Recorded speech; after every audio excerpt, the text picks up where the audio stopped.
Varicose veins కి సరైన చికిత్స కోసం సంప్రదించండి ఎవిస్ హాస్పిటల్. నమస్తే రమగారు. నమస్తే జయ. రమగారు, ఈ మధ్యకాలంలో చూసుకుంటున్నాం సాఫ్ట్వేర్ ఉద్యోగాలు టపా టపా టపా లెగిసిపోతున్నాయి కదండి. కానీ ప్రతి ఇంట్లో పిల్లలు ఉంటున్నారు సాఫ్ట్వేర్స్. అవును, చాలా భయం అనిపించేస్తుందండి. సాఫ్ట్వేర్ కాదు ఏ వేరైనా ఉద్యోగం పోవడం ఖాయం. అట్లాగే అనిపిస్తుంది. సాఫ్ట్వేర్ ఎక్కువగా చూస్తున్నాం అంతే.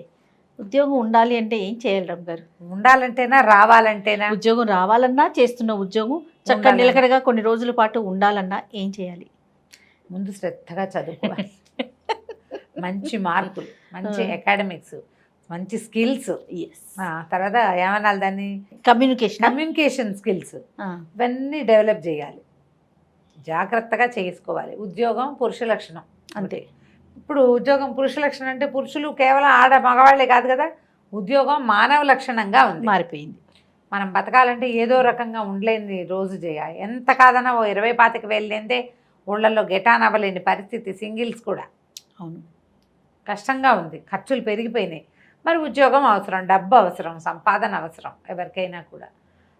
మనం ఏంటంటే ఎలాగోలాగా గడిపేసి ఉద్యోగం కావాలనుకోకూడదు. ఏం చేసినా సమర్థవంతంగా చేయాలి. మొదట నీకు ఉద్యోగం రావట్లేదు అంటే నువ్వు ఎందుకు రావట్లేదు అనేది మొదట మనం ఒకసారి ప్రశ్నించుకోవాలి. మనం ఏం పొరపాటు చేస్తాం? మన మార్కులు చాలలేదా? మన మాట సరిపోవట్లేదా? మనం సరిగ్గా ఇంటర్వ్యూలు చేయలేకపోతున్నామా? లేదా ఉద్యోగాలు వచ్చాక దాన్ని నిలబెట్టుకోవడానికి చేయవలసింది మనం చేస్తున్నామా లేదా? దానికి తగిన మేనేజ్మెంట్ స్కిల్స్ అవి మనకు ఉంటున్నాయా లేదా?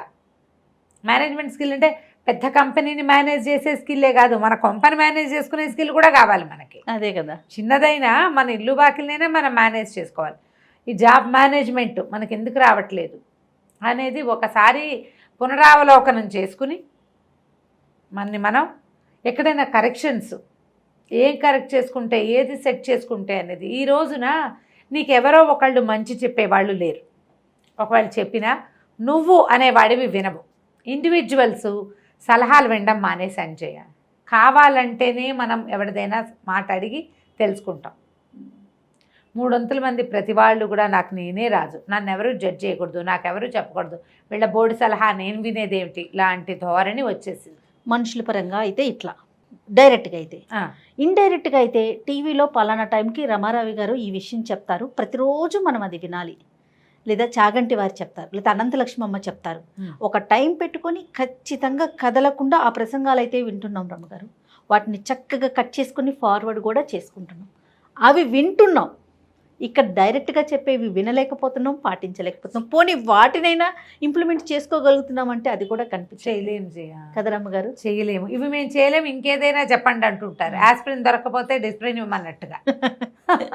అట్లనే ఉంది, అలాగే ఉంది. ప్రస్తుతం ఏంటంటే సమాజంలో మనకి ఎవ్వరూ మనతోటి ఉండరు. మనతోటి ఉండవలసింది శాశ్వతంగా మనం. అంతే. ఈ మనంకి నున్నగా తుడిచి దీన్ని సరిగ్గా చేసుకుని నిలబెట్టి చూపిస్తేనే ప్రపంచానికి నచ్చుతాం మనం. ఈరోజు ఇవాళ పరిస్థితి అది. నువ్వు నీ స్కిల్స్ డెవలప్ చేసుకో, నీ పర్సనాలిటీ డెవలప్ చేసుకో, నీ మాట్లాడేది డెవలప్ చేసుకో, నీ మార్కులు డెవలప్ చేసుకో, నిలబడు. ఇక్కడ కాకపోతే ఇంకో చోట చెల్లుతావు. ఇక్కడ చెల్లలేని వాడివి ఇంకో చోట చెల్లుతాను అనుకోద్దు. మళ్ళీ నువ్వు దీనికి పదను పెట్టుకోవాలి. నీ కత్తికి ఎప్పుడు పదను ఉండాలి. అది ఎలా ఆలోచిస్తున్నారంటే ఇది కాకపోతే ఇంకొకటి అనుకో, ఇంకోటి సరే ఇది ఎందుకు నాకు లేదు అనేది రావట్లేదు. పోతే పోయింది, ఇంకోటి వస్తుందంటే దానికి కూడా నువ్వు ప్రిపేర్ అవ్వాలి. అంతేగా. ఎంత పెద్దవి 25 లక్షల సంవత్సరానికి జీతం వచ్చేవాడు ఇంకో కొత్త కంపెనీకి ఇంటర్వ్యూకి వెళ్ళినా మళ్ళీ స్కిల్ డెవలప్మెంట్ అనేది కొత్తదే. అది వాడు ఏమడుగుతాడో, వాడికి ఏం కావాలో, నీకు వచ్చింది వాడికి సరిపోతుందో లేదో ఎవరైనా చేయవలసిందే కదా. ఎప్పుడు మనం ఆత్మావలోకనం చేసుకోవాలి. చేసుకుంటే ఇవి నిలబడతాయి. ఇది సహజమైంది. ఇంకా మీ స్టైల్లో చెప్తారు కదా, దైవం సహాయం కూడా కావాలి కదా, దైవ సహాయం కావాలి. ముందు పెద్దవాళ్ళని గౌరవించండి ఫస్ట్. దాంట్లో అమ్మ నాన్న వాళ్ళని కష్టపెట్టి మీరు ఏ దేవుడి దగ్గరికి వెళ్ళినా ప్రయోజనం ఉండదు.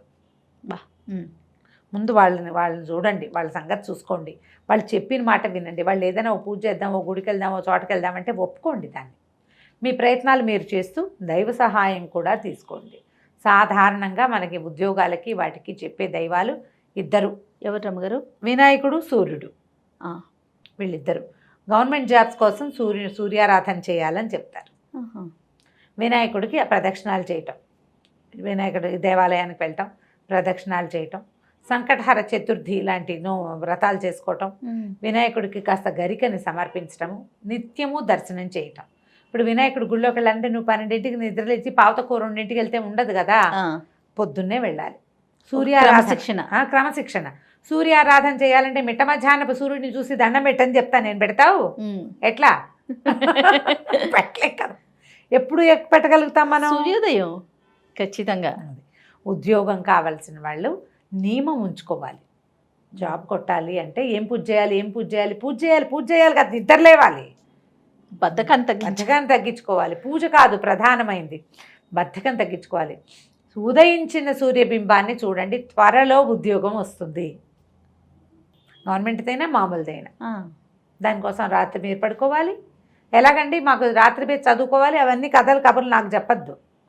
సూర్యుని చూడాలి అంతే. మీకు ఉద్యోగం కావాలంటే చూడాల్సిందే. వినాయకుడిని తలుచుకోండి. ఏదైనా ఒక గణపతికి సంబంధించిన స్తోత్రం నేర్చుకోండి, దాన్ని చదవండి.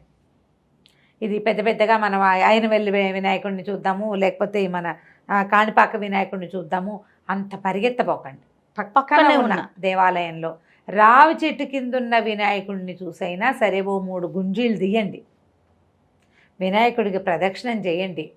ప్రతిరోజు నియమం తప్పకుండా కనీసం 21 రోజుల పాటు వినాయక దర్శనం చేయండి. ప్రతిష్ట ఉన్న వినాయకుడిని దర్శిస్తే ఫలితం బాగుంటుంది. శివాలయంలో అభిషేకం, శివుడికి స్వయంగా అభిషేకం చేసినా కూడా ఫలితం లభిస్తుందని చెప్తారు.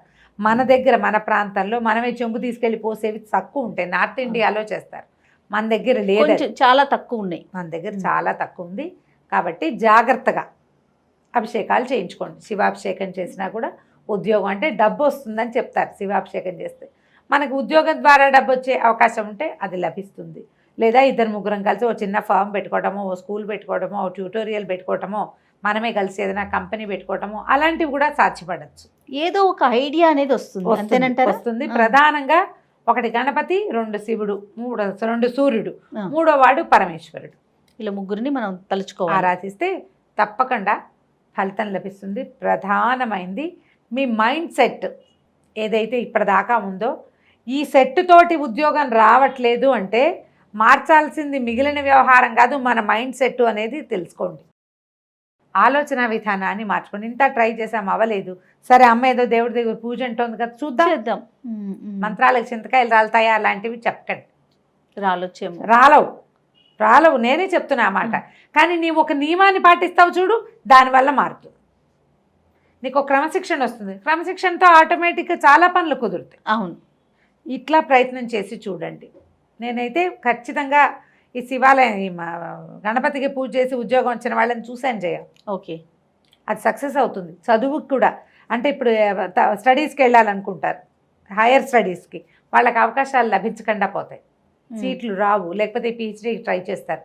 వీళ్ళు కూడా వినాయకుడిని కనుక పూజిస్తే సంకటహర నెలలో 2 చతుర్థులు ఉంటాయి. కనీసం ఈ 2 చతుర్థులకి వినాయకుడి దేవాలయానికి వెళ్ళండి. మీరు సంవత్సరం అంతా ఈ 2 చతుర్థులు ఎలాగండి మాకు తెలియదు తిథులు అంటే, తెలుగు క్యాలెండర్ ఒకటి పెట్టుకోండి ఇంట్లో, చూడండి చతుర్థులు రాస్తారు. చవితి 2 చవితులు రాయబడతాయి, రౌండ్ చేసి పెట్టుకోండి. ఆ డేట్లో గుడికి వెళ్ళండి. మనసు ఉంటే మార్గం ఉంది కదా. ఇప్పుడు సంవత్సరం అంతా ఒక 12 నెలల పాటు నోట్ చేసుకుని ఆ డేట్స్ మీ ఫోన్లో పెట్టుకోండి. ఈరోజు గుడికి వెళ్ళాల్సిందని మనకు అవకాశం ఉంది కదా, స్మార్ట్ ఫోన్లు కదా, గుడికి వెళ్ళాల్సిన రోజు అనేది అది చెప్పేస్తుంది. ఆ రోజు వెళ్ళిపోండి. పొద్దున, మధ్యాహ్నం, సాయంత్రం, ఎప్పుడో మధ్యాహ్నాలు తీరు గుడి, ఐదరు పొద్దున్న తీస్తారు, సాయంత్రం తీస్తారు. ఉదయకాల దర్శనం కృష్ణ చవితికి, అదే శుక్ల చవితికి, సాయంకాల దర్శనం కృష్ణ చవితికి చాలా మంచివి. మీ అవకాశాన్ని బట్టి చేయండి. ఒకసారి కనుక వెళ్తే, ఒక సంవత్సరం వెళ్తే మీకు చాలా తేడా కనపడింది అనుకోండి, మీరు ఇంకొకళ్ళకి సలహా చెప్తారు. ఇప్పుడు నేను వెళ్ళడం బట్టి నేను నీకు సలహా చెప్తున్నాను. అవును, వెళ్ళడం వల్లే సలహా ఆటోమేటిక్గా మనకు అర్థమవుతుంది. ఆ తర్వాత ఇక వినాయకుడిని దర్శిస్తే మనకు లభించే ఫలితం ఏమిటో మనకు తెలుస్తుంది. ట్రై చేసి చూడండి. తప్పకుండా రమ్మ గారు. నమస్తే. నమస్తే.